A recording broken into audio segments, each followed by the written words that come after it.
Saludo a los compañeros de clase del curso de Formación Ciudadana. Saludo a la dirección del profesor Jorge Luis Gallo. Mi nombre es Nilber Fernández Altamirano, estudiante de la Escuela Profesional de Administración de la Universidad Católica de Trujillo. Y en este video vamos a tratar de los capítulos del 101 al 112 del Catecismo de la Iglesia Católica. Evidentemente va a tratar sobre la vida, la concepción, el misticismo de Jesús, su existencia y todo lo que tiene que ver sobre este gran personaje. Primero, como introducción, quisiera decirlo que la era cristiana fue marcada por Jesús. Incluso los países que no tienen religión, como los judíos o los árabes, llaman la era común para referirse a la era universal marcada por Jesús. Es decir, marcó la historia. Y un hombre que no existió no marca la historia. Eso para decirlo y para demostrar que Jesús sí existió, cuando muchas veces se pone en tela de juicio la existencia de este gran personaje, sobre todo para el mundo cristiano. Además, el cristianismo se basa en hechos. No es una sola filosofía, no es una ideología, sino más bien tiene que ver en torno a la figura de su fundador, que es Jesús, y luego seguido como una organización más antigua, que es la Iglesia Católica. Empezamos. Primero, en el 101, ¿en qué sentido toda la vida de Cristo es un misterio? Toda la vida de Cristo es un misterio de revelación, lo que es visible en la vida terrena de Jesús, que conduce a un misterio invisible en sí. Toda la vida de Cristo es un misterio de recapitulación, cuando se encarnó y cuando se hizo hombre, y que no vivió para sí mismo, sino más bien para cumplir una misión, la misión de Dios. Entonces, sintetizando, podemos decir que los misterios de la vida de Cristo se destaca por su proexistencia, ya que su proexistencia se venía mencionando desde el Antiguo Testamento. 102. ¿Cuáles han sido las preparaciones históricas de los misterios de Jesús? Primero, que antes de la era cristiana, en la antigua alianza tras el Génesis, se celebraba siempre la simbología de la esperanza desde hace muchos siglos. Se mencionaba siempre la venida de un Mesías, que tenía que venir un Mesías ungido. Es así que durante siglos antes de Cristo, los pueblos cercanos a Israel preparaban ritos, sacrificios y símbolos de la primera alianza. Como se describe en los hebreos del Antiguo Testamento, todo hace referencia a la venida de Cristo y todo converge hacia el Cristo de hace 2000 años. En el 103, ¿qué nos enseña el Evangelio sobre los misterios del nacimiento y la infancia de Jesús? Jesús de Nazaret fue un predicador judío que nació a comienzos del siglo I en las regiones de Galilea y Judea. Se da en un contexto real y acreditado del tiempo en que la familia de Jesús tuvo que salir de sus orígenes a Egipto para proteger al concebido tras la matanza de niños que nacieran en la época en que gobernaba Salomón. Esos hechos anunciaban que toda la vida de Cristo estaría bajo el signo de una persecución y este éxodo se presenta a Jesús como el nuevo Moisés. ¿Qué nos enseña la vida oculta de Jesús de Nazaret?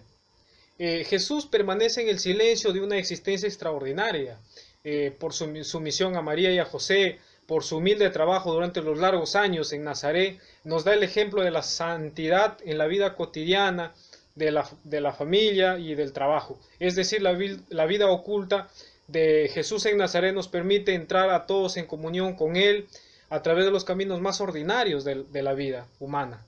Su primera lección es el silencio y su carácter sagrado e inviolable. 105. ¿Por qué Jesús recibe de Juan el bautismo de conversión para el perdón de los pecados?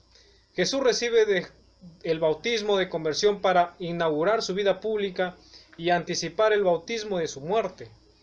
Y aunque no había en él pecado alguno, por el bautismo quiso demostrar al ser humano que era un sacramento por el que mediante uno se asimila a Jesús y a Dios, y anticipa en sí su bautismo, su muerte y por consiguiente también su resurrección, como un mensaje de esperanza. 106. ¿Qué nos revela las tentaciones de Jesús en el desierto? Las tentaciones de Jesús en el desierto nos revela, fue al desierto para enseñarnos a superar las tentaciones en la desolación, pero no como una búsqueda de tentación, sino más bien como una búsqueda de esperanza hacia ella.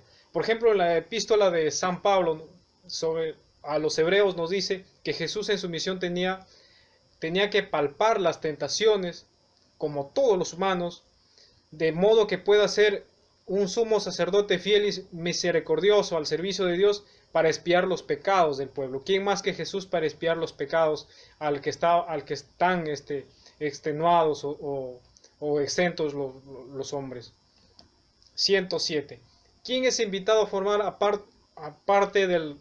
¿Quién es el invitado a formar parte del reino de Dios anunciado y realizado por Jesús? En sus parábolas Jesús invita a todos los hombres a entrar en el reino de Dios.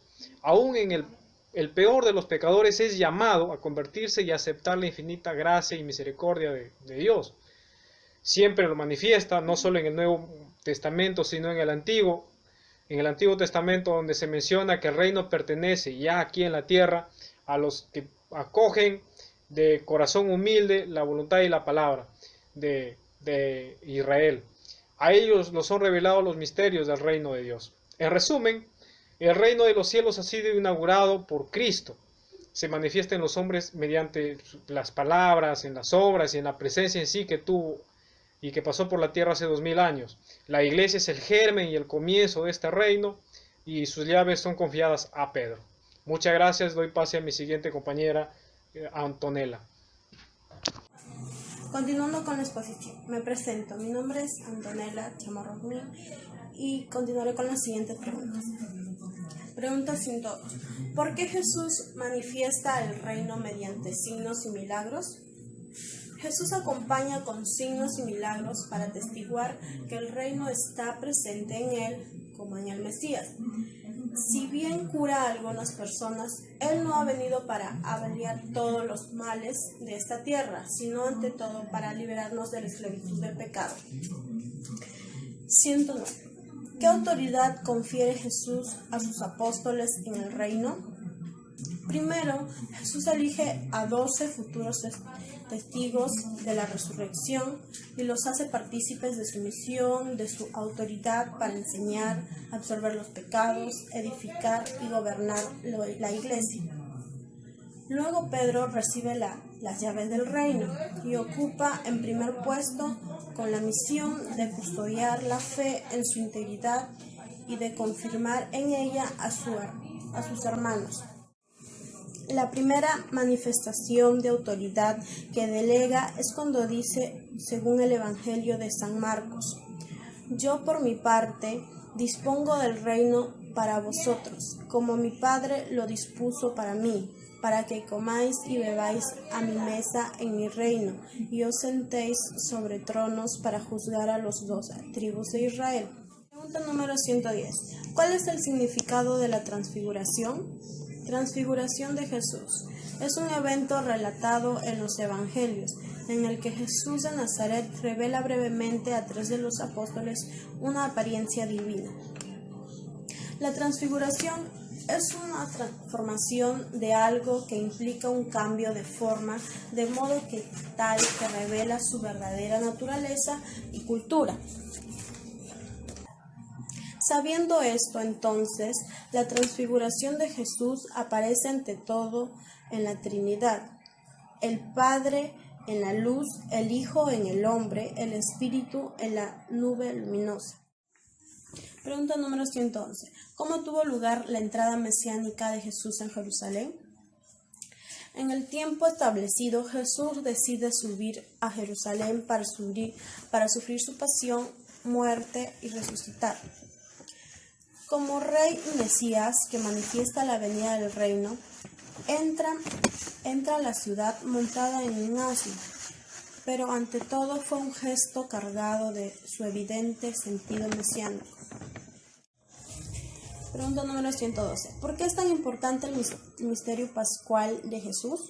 El misterio pascual es la muerte que entró al mundo por el pecado de nuestros primeros padres, Adán y Eva. El misterio pascual designa la pasión, muerte, resurrección y ascensión de los cielos de Jesús. Todo es parte esencial del misterio pascual. Es un conjunto de acontecimientos que consumen la salvación de todos los hombres e inauguran el tiempo nuevo de la redención. Finalmente, quiero terminar con este ultilago. Tratémonos con más bondad, más cortesía, más humildad, paciencia e indulgencia. Ciertamente esperamos mucho de otros y todos podemos mejorar. Nuestro mundo clama por una forma más disciplinaria de vivir los mandamientos de Dios. Gracias. Finalmente yo quisiera terminar con este hermoso mensaje sobre todo lo que hemos hablado aquí. Primero, ¿qué significa Jesús para el mundo de hoy? Pienso que es uno de los grandes mensajes de la paz, de paz para la humanidad. Una gran respuesta de cómo vivir una vida humana de lo más feliz y serena posible. Jesús es un gran mensaje de esperanza y serenidad para el mundo que hoy lo necesita mucho. Y su iglesia ha demostrado por largo de los años y sigue demostrando que sabe ser cada vez más formidable, organizada, de paz, de caridad y de amor. En sí, Jesús es caridad, paz, amor, vivencia y confraternidad que el mundo de hoy necesita. Eso es mi mensaje. Muchas gracias a todos.